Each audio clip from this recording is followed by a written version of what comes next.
दादा पोलिसांना सांगा गडबड करू नका म्हणा। बघा नेत्यांना जर इथून शासन प्रशासन घेऊन गेलं तर मग आपले शेतकऱ्याची एकजूट कमी पडली असं म्हणावं लागेल। हे बघा नेत्यांना जर आत टाकलं, जे जिने गुन्हे कमी नेते राहिले जे तुमच्यासाठी लढतायत त्यांना जर जेलमध्ये टाकलं जात असेल आणि बाकीचे विकले जात असतील तर उद्या जाऊन तुमच्यासाठी रस्त्यावर कोण लढणार आहे? कोण लढणार आहे? अहो इथं मोठ्या मोठ्या माजी मंत्र्यांचं ऐकलं जात नाही, आमदारांचं ऐकलं जात नाही। हे सर्व नेते तुमच्यासाठी आलेले आहेत, त्यामुळे यांच्या बाजूनी यांच्या पाठीशी इथं खासदार काळे साहेब इथं आलेले आहेत, त्यांचं आपण स्वागत करूया। विदर्भातून हे इथं आपल्याला पाठिंबा देण्यासाठी आलेले आहेत, त्यामुळे जोरदार त्यांचा अमर काळे साहेब ते आपल्याला मार्गदर्शन करतील। त्यांच्या भागामध्ये शेतकऱ्यांसाठी अनेक आंदोलनं त्यांनी उभी केली। अतिशय आक्रमक एक व्यक्तिमत्व तुम्हाला पाठिंबा देण्यासाठी इथं आलेले आहेत। एकदा जोरदार त्यांच्यासाठी टाळ्या वाजवून सत्कार करा।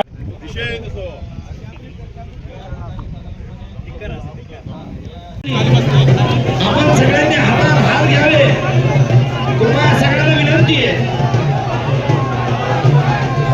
आपण आजूबाजूला कुणी थांबू नये, चौकात सर्वांनी यावं, आपल्या सगळ्यांना विनंती आहे। आपल्याला सगळ्यांना विनंती आहे, आपले सगळे नेते या चौकात आलेले, आपण सगळ्यांनी चौकात यायचं। सुद्धा शेतकऱ्याचे कष्टकऱ्याचे मुलं आहात, आपल्या मायबापांच्या काळजी पोटी काढलेला सर्व हा मोर्चा आहे। आपण सगळ्यांनी शेतकऱ्याची मदत करून आज आपल्या कर्तव्याची पूर्ती करावी। आपल्या मायबापाच्या रक्ताच्या थेंबाचं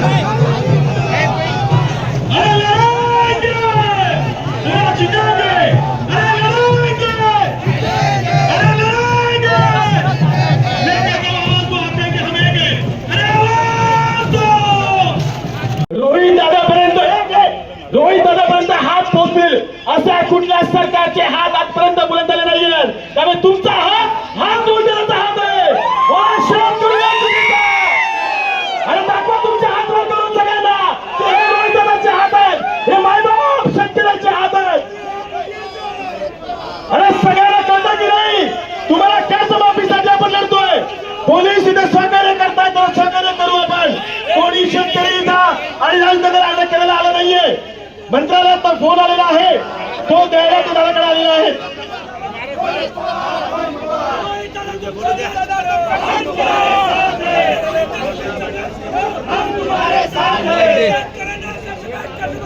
शेतकऱ्यांवर अन्याय केला तर काय करायचं मग?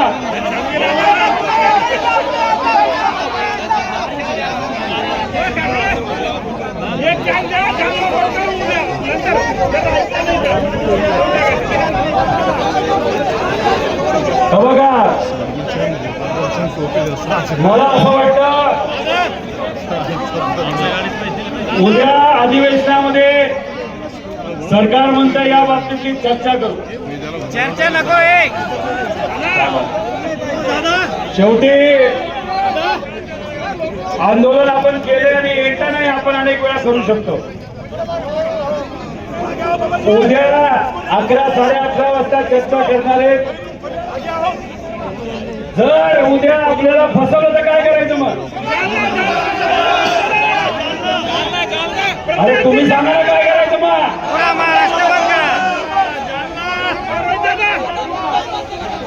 उद्या जर फसवला तर काय करायचं?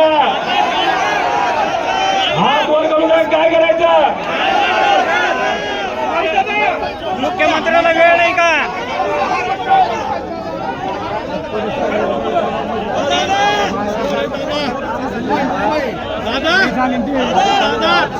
बघा मला एकच आहे, मराठी माणूस असल्यामुळे 1.5-2 तास झालं हे सामान्य लोक जे बसमध्ये अडकलेले आहेत, गाड्यात अडकलेले आहेत, ते आपलेच कुणी ना कुणीतरी आहेत।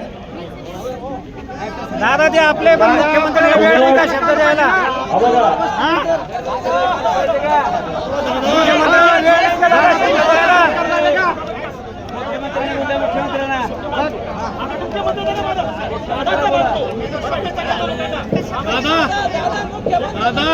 लक्षात ठेवा सरकारनो, मुख्यमंत्र्याने शब्द फिरवला, शब्द फसवला, ह्याचा आम्हाला सोयीस्कर नाही, त्याचे पुतळे चौका चौका चालू. पण आज हा लढवय्या नेता आमचा रोहित दादा याचा शब्द राज्याच्या मुख्यमंत्र्यापेक्षा मोठा आहे की नाही? आहे की नाही? सगळ्यांचे हात वर करून सांग, आहे की नाही? म्हणजे दादा बोलाल तो या राज्याच्या मुख्यमंत्र्यापेक्षा मोठा शब्द असेल. धन्यवाद. अनेक नेते तिथं आले, फोनवर बोलले, तिथं संकट मोचक काय नाव त्यांचं? गिरीश महाजन. काय नाव?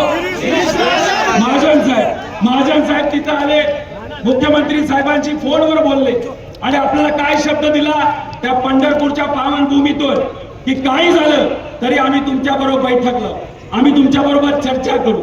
आम्ही म्हटलं ठीक आहे, राजकारण काय सगळीकडेच करायचं असतं असं नाही, कधी कधी आपल्याला सरकारला सुद्धा समजून घ्यावं लागतं. आम्ही होकार दिला आणि तिथे असणाऱ्या सामान्य नागरिकांच्या हस्ते, तिथं असणाऱ्या सामान्य जे आपले वारकरी संप्रदायाचे लोक यांच्या उपस्थितीमध्ये त्यांच्या हस्ते आपण आपलं उपोषण सोडलं आणि आपली अपेक्षा होती की सरकार आपल्याला बोलवेल. पण पंढरपूरच्या पवित्र भूमीमध्ये सुद्धा दुर्दैव असे सरकार जर खोटं बोलत असेल तर हे सरकार खोटारडं, यांना पंढरपूरचं पावन भूमीचं सुद्धा त्या ठिकाणी महत्व नाही आणि शेतकऱ्याचं आणि मजुरांचं सुद्धा महत्व नाही. त्यामुळे या सरकारला आपल्याला कुठे ना कुठेतरी उत्तर द्यायचंय. आता इथे 1000 पोलीस पाठवले, त्याच्याबरोबर 40 पोलिसांच्या गाड्या पाठवल्या. हे आपल्याला दडपशाही करतील. त्यामुळे जर हे दडपशाही तिथे करणार असतील तर मला असं वाटतं की आपण जेल भरो आंदोलन काय करायला हरकत नाही. काय वाटतं तुम्हाला? आम्ही इथं बसून राहणार. सरकारला विनंती करतो, काय झालं तरी तिथं आपण इथून हलणार नाही. शेतकऱ्याला न्याय मिळालाच पाहिजे. अधिवेशन आता मुंबईमध्ये तिथं सुरू आहे, त्यामुळे अधिवेशनामध्ये आमच्या शेतकऱ्याच्या बाबतीतला निर्णय हा झालाच पाहिजे आणि जोपर्यंत तो निर्णय तिथं होत नाही तोपर्यंत आपण इथून माणसं आहोत. आपण या महाराष्ट्रातली माणसं आहोत. काही झालं तरी आपण घाबरणार नाही.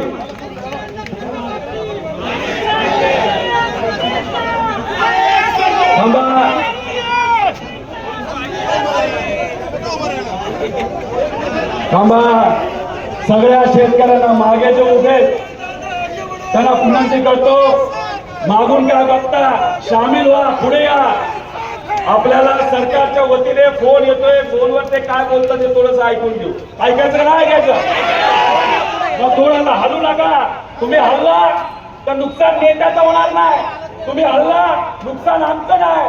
तुम्ही हल्ला तर या महाराष्ट्रातल्या 40 लाख शेतकऱ्यांच्या परिवाराचं नुकसान. अँब्युलन्स आली, अँब्युलन्सला जाऊ द्या, तिकडनं अँब्युलन्सला जाऊ द्या. त्यामुळे काही झालं तरी इथून हलायचं. 40 लाख शेतकऱ्यांची जबाबदारी तुमच्या खांद्यावर आहे. त्यामुळे कुणी इथून हलू नये अशी विनंती या ठिकाणी करतो. महाराष्ट्रामध्ये जे काही शेतकऱ्यांची पिळवणूक होती त्या संदर्भात प्रत्येक जिल्ह्यामध्ये ते जाऊन गाठीभेटी करतात. पंढरपूरला सुद्धा त्यांनी उपोषण केलं होतं आणि त्यावेळेस सरकारच्या माध्यमातून त्यांना आश्वासन दिलं होतं त्या काही शेतकऱ्यांच्या जे टाकलेले आहेत ते आम्ही कमी करू, पण तसं झालं नाही आणि त्या अटी काही त्यांनी कमी केल्या नाही. त्याच्यामुळं आज रोहितदारांनी हात दिल्यानंतर हजारोंच्या संख्येने शेतकरी आपल्या इथे उपस्थित आहेत.